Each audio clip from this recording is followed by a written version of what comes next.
So I've been living in the UK for about 2.5 years, and what's funny is that when I first moved here, I made a culture shock video saying I barely had any culture shocks, and honestly that was true at the time. I grew up with a British dad, I'd visited the UK before, and compared to places that I'd lived previously, like China, Vietnam, and the Czech Republic, the UK felt pretty familiar, almost too familiar. But here's the thing that no one tells you.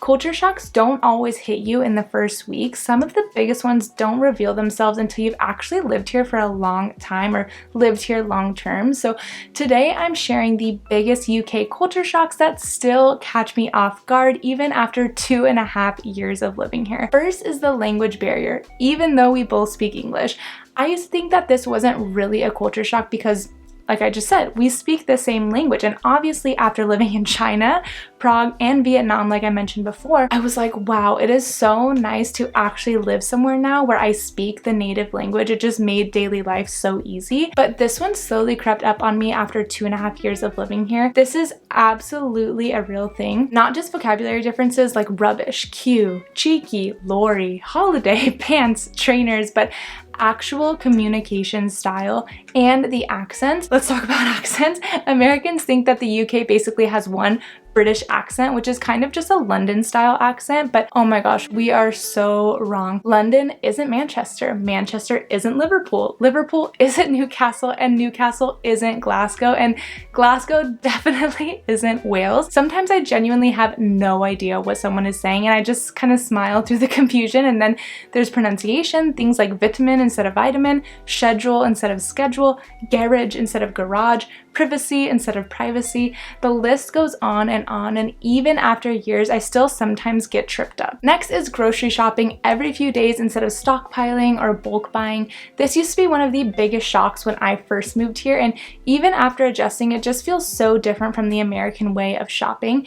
In the US, we do giant Costco hauls, huge carts, freezers full for a month. In the UK, grocery shopping is more like a regular little errand, and honestly, I get why now. The food here has fewer preservatives, fewer additives, and it's just fresher, but that means that food spoils faster, so naturally you have to shop more often. Even now, after years of living here, I still have moments where I look at my fridge and think, didn't I just buy groceries? How is this empty? Yes, you did, but it's time to go to the shop again. And to piggyback off of this, another permanent shock, groceries in the UK are so much cheaper. Every time I go to an American grocery store now, I feel financially attacked. It's crazy the price difference between the same exact items. Grocery shopping isn't just a habit here, it's a whole lifestyle shift. The next one is kind of a dual point, the UK bills and the council tax system. This one wasn't a huge shock at first because bills felt fairly comparable to the US, but the longer you live here, the more the differences become obvious.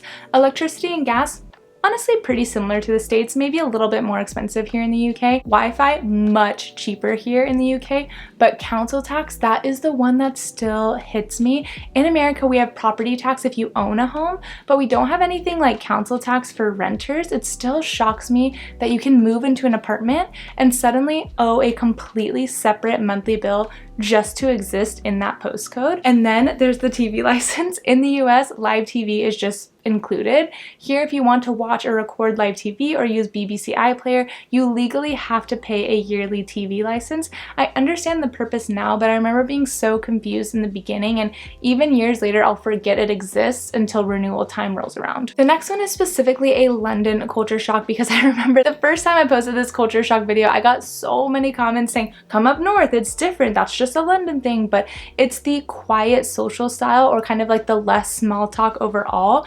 When I first moved here, I noticed this, but now I deeply understand it. Americans, we're natural small talkers. We chat to baristas, cashiers, Uber drivers, strangers in line. The waitress will tell you her entire life story if you ask, but in London, people keep things brief, polite, surface level. They're not unfriendly per se, they're more just low-key. And what shocked me long term is how much this changes your own social habits. At first it felt awkward, like people didn't want to chat, but now I've fully adopted it. I keep things short, I don't overshare, I wait for people to open up slowly over time. When someone in the US launches into a detailed story after I casually ask like, how's your day or how's it going, it actually kind of catches me off guard now. But here what I've learned is that Londoners do open up, just not in instantly, and when they do, it feels genuine and meaningful. Now let's talk about the ground floor and the first floor system. This one genuinely still gets me sometimes, especially when I'm rushing somewhere. In the US, the ground floor is the first floor. Easy, simple, makes sense. Then you go up a flight of stairs to the second floor, third floor, so on. But in the UK and so much more of the world, to be honest, the ground floor is called the ground floor. And then the next level up is the first floor. I'm so used to it now, but there are still times when I see first floor on an address and my American instincts tells me it's on the street level. Then I walk into the building, I'm like, oh, stairs, right. It's such a small thing, but somehow it always is mildly surprising to me. Now let's talk about UK outlets and the little switch that you have to flip. This one shocked me immediately and still shocks me now. UK outlets all have their own on-off switch. You plug something in and it doesn't turn on until you flip that switch. At first I thought it was just a weird quirk, then I thought it was for safety, then I thought it saved you some money on electricity, and then I googled it and I got conflicting answers. And after 2.5 years, I still don't fully understand why it exists, but now I do it automatically. It's one of those tiny daily habits that becomes so normal you forget the rest of the world doesn't do it. Now let's talk about public transport that actually works and driving differences. This was a culture shock early on, but long term it does continue to surprise me. The UK is one of the few places where you can genuinely get around without a car. In the US, unless you're in a handful of cities, you'd need a car for everything, but the real shock now is how normal public transport feels to me. Trains, buses, tubes, they're a part of everyday life and you can reach most of the country using them.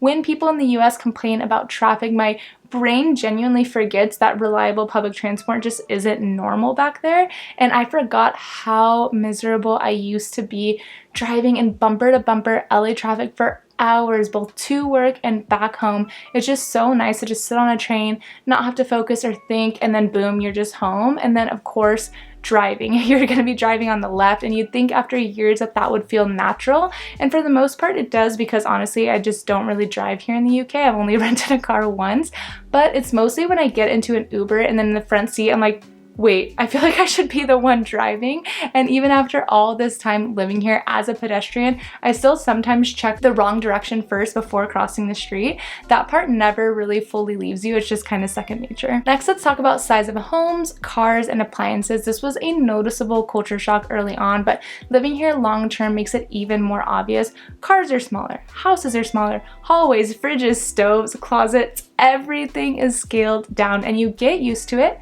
You adapt, you become minimalistic without even trying, but then you go back to America and suddenly everything feels comically huge. The fridges look industrial, the cars look like trains, the roads look like airport runways. It's such an odd reverse culture shock. Even now, after years, I'm still surprised at how compact UK living feels and how massive US sizing feels in comparison. Now let's talk about them using the metric system, except when they use Imperial. This still trips me up. The UK uses metric, except when it doesn't. They use kilograms, grams, meters, but then they also use miles for distance. They use liters, but then also use pints for drinks.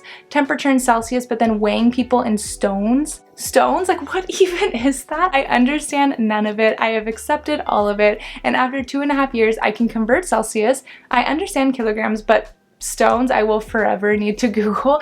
This mix and match measuring system remains one of the biggest long-term culture shocks for me. Now let's talk about dates, calendars, time, and just kind of the general British way of doing things. This is one of those culture shocks that doesn't hit you immediately. It hits you kind of slowly over time. The date being written day, month, year, the calendar starting on a Monday instead of a Sunday, and then the use of both the 24 and 12-hour clocks interchangeably.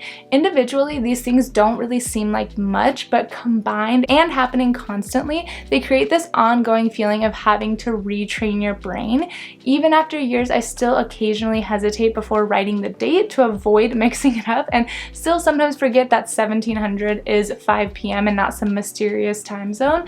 These are tiny things, but they are daily things, and they're ongoing culture shocks that don't really fully disappear. So what I've learned after living in the UK for over 2 years is that culture shock isn't a one one-time event. It's a series of little surprises that hit you at random moments long after you think you've adjusted. And even though the UK and the US are incredibly similar, especially compared to the countries I've lived in the past, these differences are exactly what makes living abroad so interesting and why I love it so much. I never expected to find new culture shocks years later, but honestly, I love it. It keeps life fun, humbling, and full of unexpected moments. So if you're American thinking about moving to the UK, these are things that might surprise you too. And if you're British, let me know which ones you still laugh at me for. Now let's take a look at why I left the US and moved to the UK in the first place.